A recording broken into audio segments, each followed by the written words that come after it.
I'm reshooting this video, so I am starting off with nothing on the screen just so I can get my concentration. There will be a little housekeeping remark at the end, but please like the video before we keep going.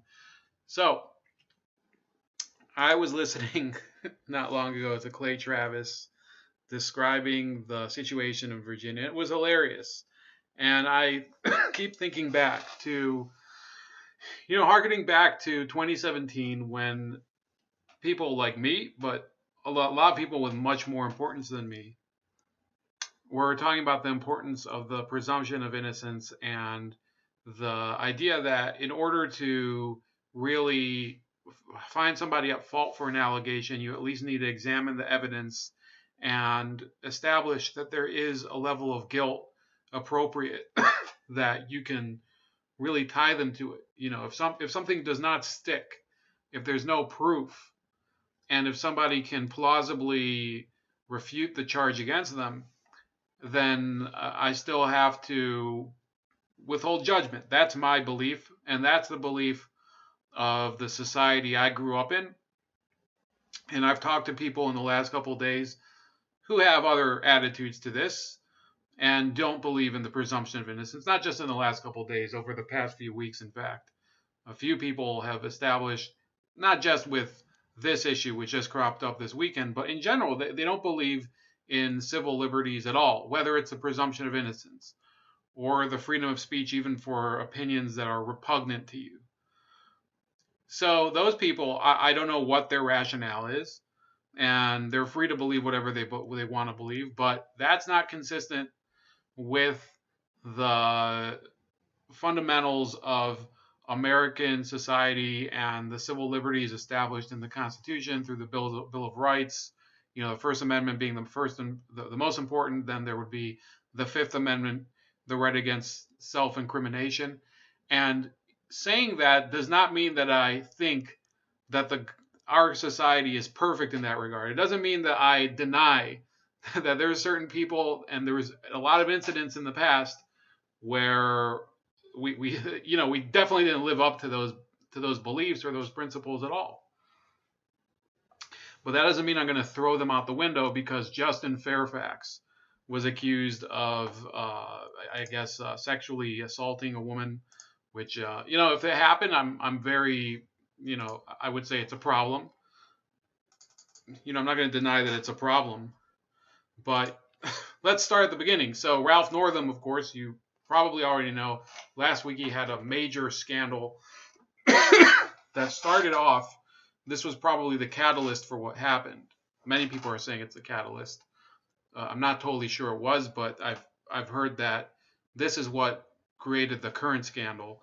He had that issue that we addressed last week, where he and some legislators in the Virginia House of Delegates stated that they were going to try to promote a bill that would allow for abortions to be performed essentially postpartum, so after the birth of the child. And this created such a crescendo of rage across the country, even from a lot of people who are consider themselves very staunchly pro-choice. I myself, I am much closer to the pro-life side. I think that abortion, especially in terms of the way the system is set up, in terms of funding and the way I think if abortion is legal, there's really no reason to subsidize it. And if it's so, that's basically my issue with it. And I do understand some of the people who find it so abhorrent that they want it illegal, but I really don't understand why it's being funded by taxpayer dollars. So, and people deny it, and they say, well, Planned Parenthood does not receive money for abortion; they receive it for their other services. That's ridiculous. In the end, it defrays their costs of their other services. So, that being said, a few days later, a person leaked this photo of him or somebody in his yearbook when he was at Eastern Virginia Medical School, and it now has become apparent. So let me pull this up. Yeah, there you go. So this guy, he had this in his yearbook on his page.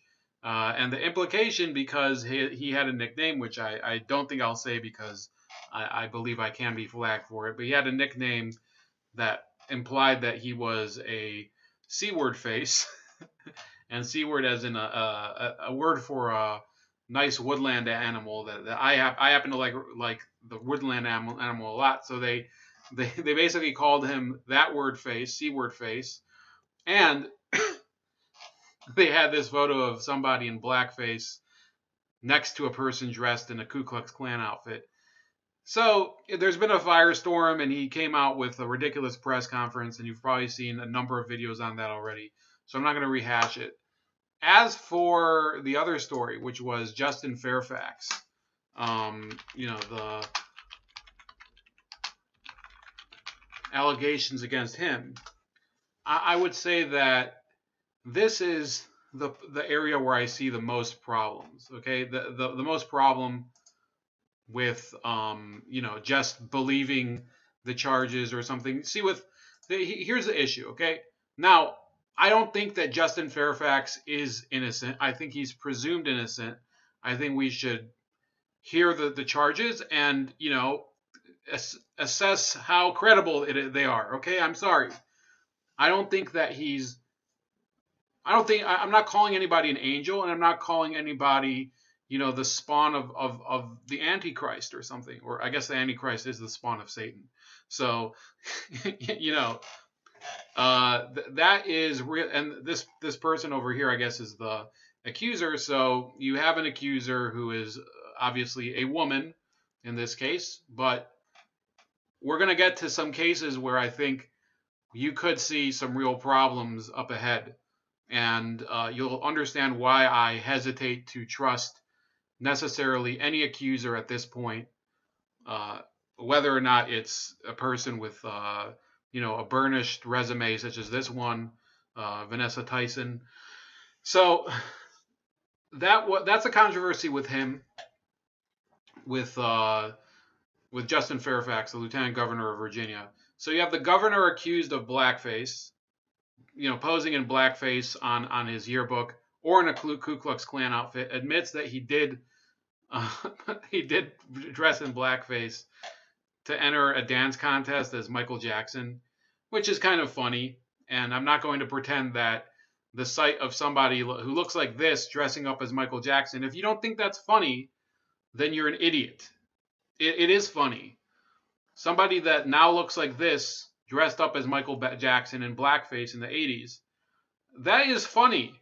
It doesn't mean that you should do it, but it means it's pretty, if you can't understand why that's funny, then I'm afraid you've become too jaded and are moving through life with a lot of bitterness over something that is obviously, it's not the end of the world that the real problem is that they accuse other people of racism. I understand the problem with that. But the fact that he did it is still funny. The last person involved at the moment, as of today, and I'm speaking to you at 9 p.m. Eastern Standard Time. But the latest person is the third ranking Democrat in Virginia. Apparently, so the Attorney General Mark Herring admitted that he dressed in blackface to impersonate Curtis Blow, which these two. I don't think that do these images match? I don't think so. So yeah, that's basically the long and the short of it. So we have three cases, and Clay Travis was laughing really hard at it. You have one person in blackface, that's the governor. The second person accused of sexual assault. The third person who admitted of his own volition to having dressed up in blackface in the past. And Travis was like, he was laughing so hard, he was like, what's going to happen to the fourth person in line? Is he going to be accused of raping somebody while dressed in blackface? And I was just laughing so hard. I was laying down after work.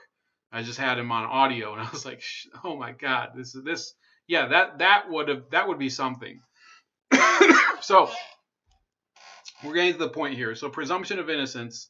If you don't believe in presumption of innocence, if you don't believe that everybody has the right to be judged based on the evidence and not based solely on an accusation, then I don't know why do you then expect to be treated properly by the police, or to be treated properly by the media, or to be treated properly by your boss, or by anybody who has any sense of authority over you? That you can't. Now. I'm not saying that you have presumption of innocence everywhere in life. Obviously, there are situations where it's beyond your control, but in principle, in the United States, the United States I grew up in, we didn't necessarily convict people based on solely an accusation prior to the trial. Everybody goes back to the OJ trial. I like to think that the OJ trial is a symbol of two things: how awful this justice system is for the way it lets the guilty go free, but also how well the justice system works in terms of the evidence being used in order to sway the verdict. Okay, now you might think that that's a ridiculous statement, but the fact of the matter is that O.J. Simpson went into that trial and he hired the right people, and the prosecutors had their heads up their asses, and the right team won. Okay, it's not the just team. It's not the team that necessarily had the correct argument. It's the team that did the right job. Okay, so you can cry all you want about it, but the system worked in the O.J. Simpson case. The system worked in many of these cases where high-profile defendants were able to go free. The system worked not because the prosecution won. The system worked because the team that did the best job won. Okay? And that is unfortunately the world we have to live in, even if it pains us to know that there's guilty people that walk free. And with sexual assault, if you want to split hairs and say, well, women have been suffering for too long, I agree. Women have been suffering from this type of stuff. All of their, some of them have gone through worse than just sexual assault. Okay, it's not as if I'm denying that happens, but I want to let you guys in on really what's going to happen down the road if we keep behaving this way. Okay, and it doesn't matter if you're a Republican, it doesn't matter if you're a Green Party member, or if you're a Democrat, or if you don't even vote. Okay, when you have this obsession with landing somebody's pelt and using it basically as a trophy, we got him. This happened during the Kavanaugh hearings. Jamal Thomas was like, you have to stop Kavanaugh any way you can. I could tell when I heard him say that he didn't really believe that Kavanaugh was guilty. He just saw it as an opportunity for Kavanaugh to be knocked out. Okay, well, now that this same thing is happening in Virginia, I haven't been following what he said, but what are you supposed to say? So now you have to apply the same standard to Justin Fairfax? If you don't believe in the presumption of innocence for one defendant, in this case the Supreme Court nominee, then why would you give presumption of innocence to a lieutenant governor for a case that was much more recent, allegedly in 2004 during the Democratic National Convention? And now she's alleging that she came forward and she's told a congressman from, I think Bobby Scott, maybe he is from Virginia. So, look, I am not going to claim that Justin Fairfax is free from all blame. I'm saying that we have to refrain from judgment prior to issuing our own verdict in this case. Okay. Now people are going to do it anyway. I'm not deluding myself into thinking because I tell people to hold off. People, this is human nature. People want to judge things. People want to react. We're all human beings. We all see things that cause us to, they generate certain stimuli, and then we have a reaction based on our own prejudices towards a situation. Okay, and I don't think I think we can all um, we can acknowledge our humanity in that, but you have to realize where that leads to. Okay, that's the warning that I'm giving you. You see, in Massachusetts, okay, so there was the Massachusetts Senate President Stan Rosenberg. So his see, this guy was gay. So and I don't care. I'll laugh at that too. So this guy was like gay, and he was married to this other dude, and this other dude was harassing some other dudes on Capitol Hill in what's it called in Boston. So you know, eventually somebody came forward and said, "Look, I mean, what the hell's going on?" Where I think it was lobbyists. They were saying, "Well, we keep wanting to do our work in the Capitol, and we keep getting harassed by this dude who's married to the president of the Senate, and it was a huge it was a huge deal. Only if you lived in Massachusetts. Nobody really paid attention to that, but people should pay attention to it, and I'll tell you why. We live in a country where I guess the LGBTQ, pi, upsilon community, so that now they're out in the open. We have already got one case where a politician, has had to resign, who happens to be a gay guy, because his husband was sexually harassing lobbyists. Okay, now that actually did happen.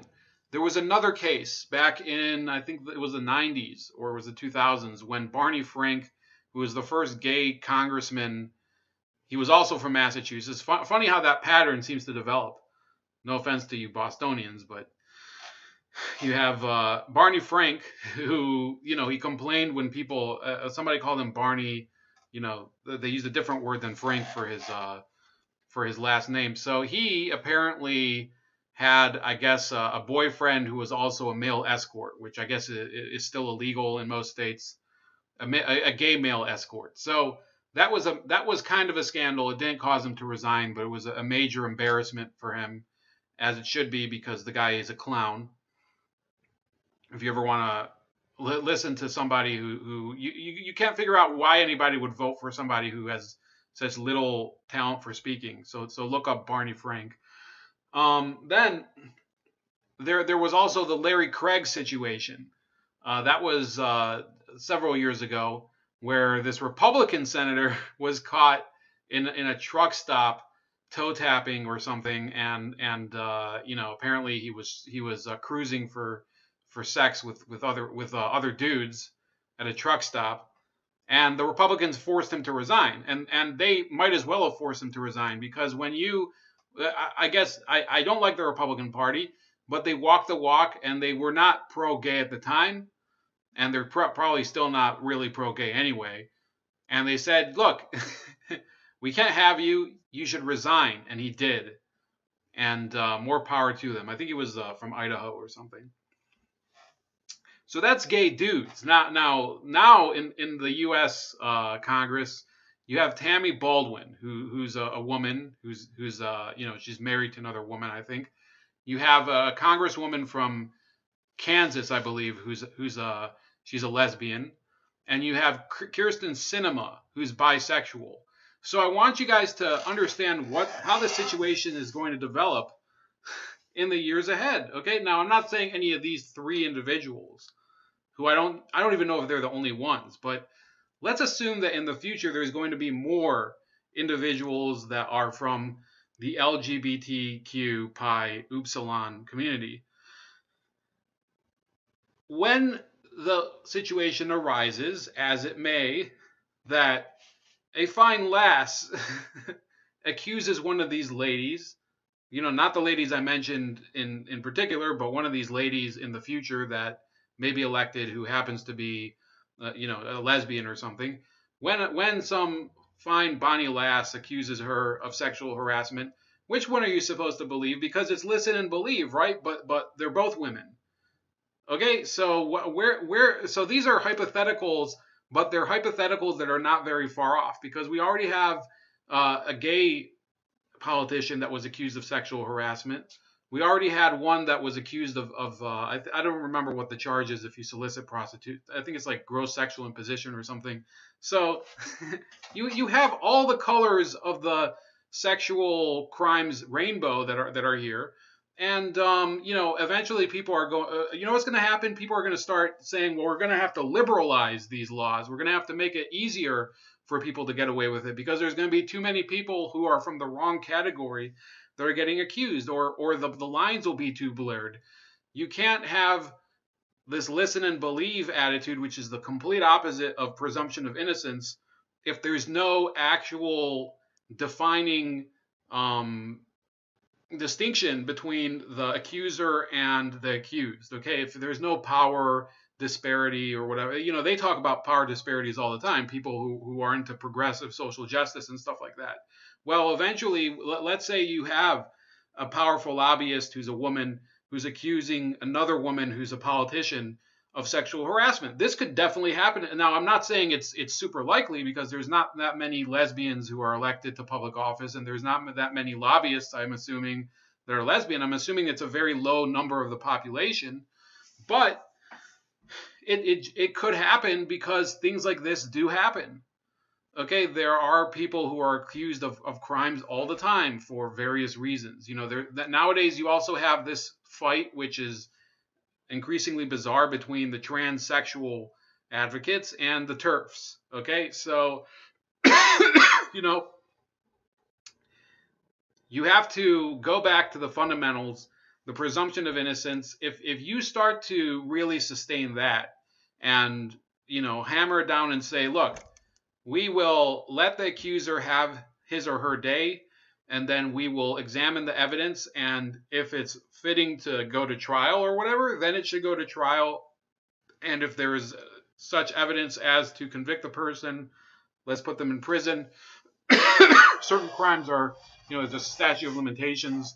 Not much you can do about that. But yeah, at a certain point, it becomes incumbent, if there's evidence against somebody for a crime that is beyond the statute of limitations, they have to have the personal integrity to resign. And yes, then public pressure should be brought in order to garner their resignation.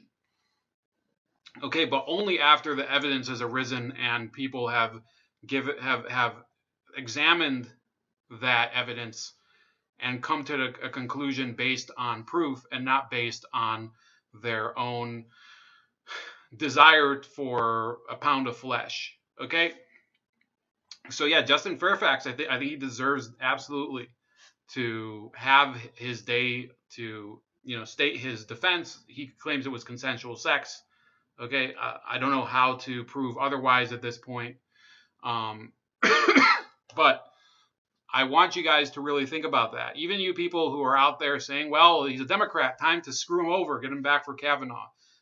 That's really, if you have concluded that, then, it really is now just a dog-eat-dog world, and you don't actually have any ideals. These parties don't really have any underpinning values that actually set them apart from basically two different corporations that are competing with one another. All they're doing is they're trying to get more points against the other, get more revenue, get the sleeker, the sleeker limo when they're going out to do the Christmas party or whatever. It's not really what will create a better society and restore the type of values that I remember learning about. And yeah, I do believe in that. And if that makes me a dumbass and it makes me naive, then whatever. I don't think it's naive. I think it's really, I think it's putting your your desires behind your principles. And that's about it. So please like the video, subscribe to the channel. One more bit of housekeeping. I am now on Periscope and on stream.me for the live streams, possibly DLive later. I'll see if it's easy to set up. I'm not sure. Haven't used D Live a ton, but I remember it was kind of cool. But also subscribe to me on all the other social media, which is behind me, and definitely on BitChute and CocoScope. See you guys later.